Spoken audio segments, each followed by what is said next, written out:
Good morning. आज हम पाठ 6 सच्चे मित्रों को पहचानो के बारे में पढ़ेंगे। आधा चैप्टर हमने पढ़ चुके हैं, आधा चैप्टर हमने पढ़ लिया है। अब हम यहाँ से स्टार्ट करेंगे।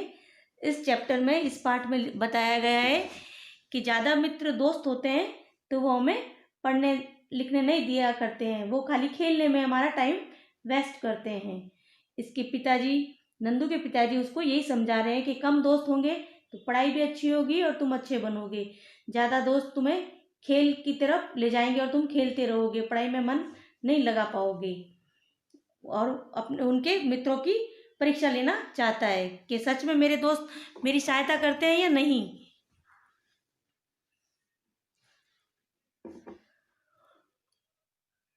यहाँ से पढ़ेंगे हम। कुछ लड़कों ने कहा, अजी हम आपके लड़के को जानते ही नहीं। ये देखो, नंदू का दोस्त साफ मना कर रहा है कि मैं तो उसको जानता ही नहीं।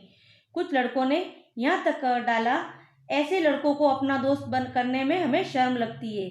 मतलब कुछ दोस्तों ने क्या बोला कि ऐसा दोस्त हम नहीं बनाना चाहेंगे जो किसी को हर्ट करे या किसी को परेशान करे।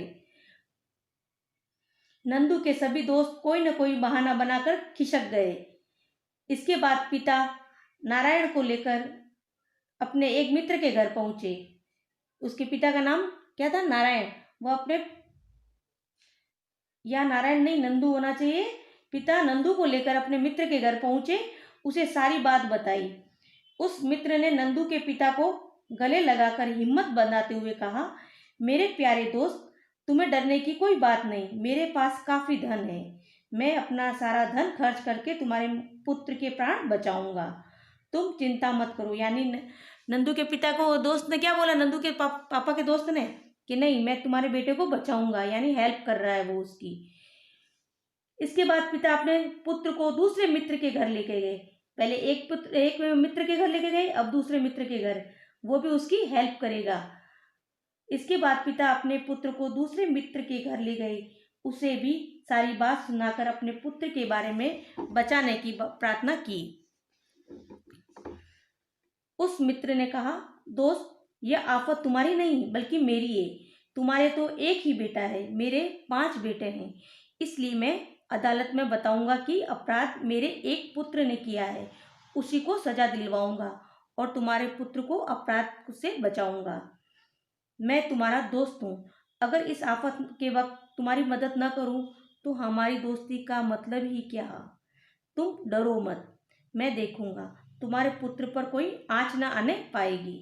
ये देख लो, पहले मित्र ने भी उसने हेल्प करनी चाहिए और सेकंड मित्र भी, दोस्त भी उसकी हेल्प कर रहा है। इस प्रकार, इस तरह समझाकर उस मित्र ने पिता और पुत्र को घर भेज दिया। ये बातें सुनकर नंदू अचरज में पड़ गया, या नारायण नहीं, नंदू होना चाहिए। नंदू अचरज यानी आश्चर्य में पड़ गया। उसने समझ लिया कि उसके पिता के दोस्त ही सच्चे दोस्त हैं और उसके सभी दोस्त मतलबी है। ज़्यादा दोस्त होंगे तो सब मतलबी होंगे, मतलब होती है तब वो दोस्ती निभाते, नहीं तो खिसक जाते हैं दूर। लेकिन कम दोस्त होंगे तो वो एक दूसरे की हेल्प करेंगे।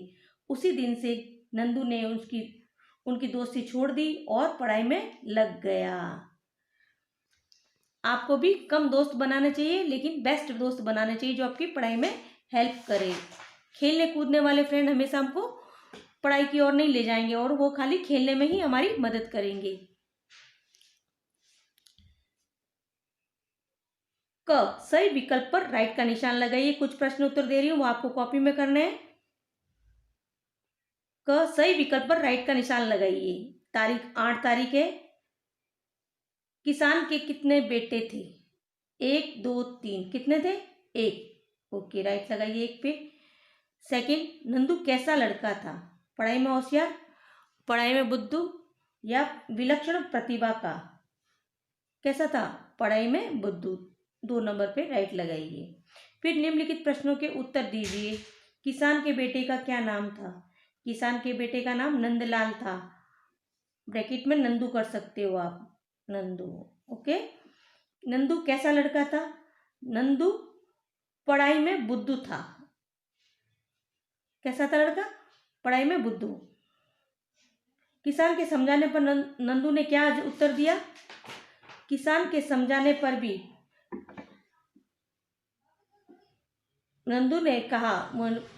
एक दिन पिता ने नंदू को पास बुलाकर समझाया, बेटे मेरे तो सिर्फ 2 ही दोस्त हैं, मैं नहीं जानता कि तुम्हारे इतने दोस्त कैसे हो गए। वे सब तुम्हारी पढ़ाई को बर्बाद करने वाले बदमाश लड़के हैं, लेकिन दुख में एक भी दोस्त मदद न करने वाला नहीं। तुम इन लोगों की बातों में आकर अपने भविष्य को मत बिगाड़ो। यहाँ तक समझाया कि तुम्हें इतने ज़्यादा दोस्त नहीं बनाने चाहिए, कम दोस्त बनाओ। ज़्यादा दोस्त होंगे तो तुम्हारा भविष्य बिगड़ जाएगा। थर्ड का उत्तर यहाँ से लेके यहाँ तक। और नंदू के मित्रों की परीक्षा लेने के लिए किसान ने क्या किया? नंदू के पिता ने अपने बेटे को साथ लेकर दोस्तों के पास गए और उनसे बोले, बेटे तुम लोग मेरे बेटे के प्राण प्रिय मित्र हो। मेरे लड़के ने आज सुबह गुस्से में आकर एक आदमी को लाठी से मार डाला है। अब तुम लोगों को बचाना है। यहाँ तक ये युक्ति की उन्होंने, ये उपाय बताया कि भाई पता चल जाएगा वास्तव में इनके दोस्त उसकी हेल्प करते हैं या नहीं करते। ओके, फोर्थ का उत्तर यहाँ से यहाँ तक। नंदू के मित्रों ने उसे मित्र बनाने से मना क्यों कर दिया? नंदू के कुछ दोस्त बोले, नंदू हमारा दोस्त नहीं है। थोड़ी जान पहचान हो जाने से क्या कोई किसी का प्राण प्रिय मित्र हो सकता है? उसने किसी को मारा तो उसका दंड उसे ही भोगना चाहिए। यहाँ तक फिफ्थ का, यहाँ से यहाँ तक। ओके, फिर है, किसान के मित्रों को सच्चा दोस्त क्यों कहा जा सकता है? तर्क सहित दीजिए। किसान के मित्रों को सच्चा दोस्त क्यों कहा जा सकता है? क्योंकि उसके दोस्त ही ने उनकी मदद की थी। क्योंकि उसके दोस्त ने उसकी मदद की थी। जैसे मित्र ने कहा, दोस्त यह आफत तुम्हारी नहीं बल्कि मेरी है। तुम्हारे तो एक ही बेटा है, मेरे 5 बेटे हैं। इसलिए मैं अदालत में बताऊंगा कि अपराध मेरे एक पुत्र ने किया है, उसी को सजा दिलवाऊंगा और तुम्हारे पुत्र को अपराध से बचाऊंगा। मैं तुम्हारा दोस्त हूँ। अगर इस आफत के वक्त तुम्हारी मदद ना करूँ तो हमारी दोस्ती का मतलब ही क्या रह जाएगा। तुम डरो मत, मैं देखूंगा तुम्हारे पुत्र पर कोई आँच ना आने पाएगी। यहाँ से यहाँ तक 6 का।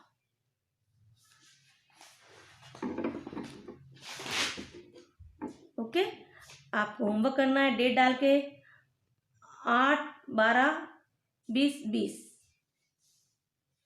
का सही विकल्प पर निशान लगाइए। ख के सभी प्रश्न उत्तर 1, 2, 3, 4, 5, 6 ये आपका होमवर्क है और काम वर्क करके कॉपी चेक करवानी है।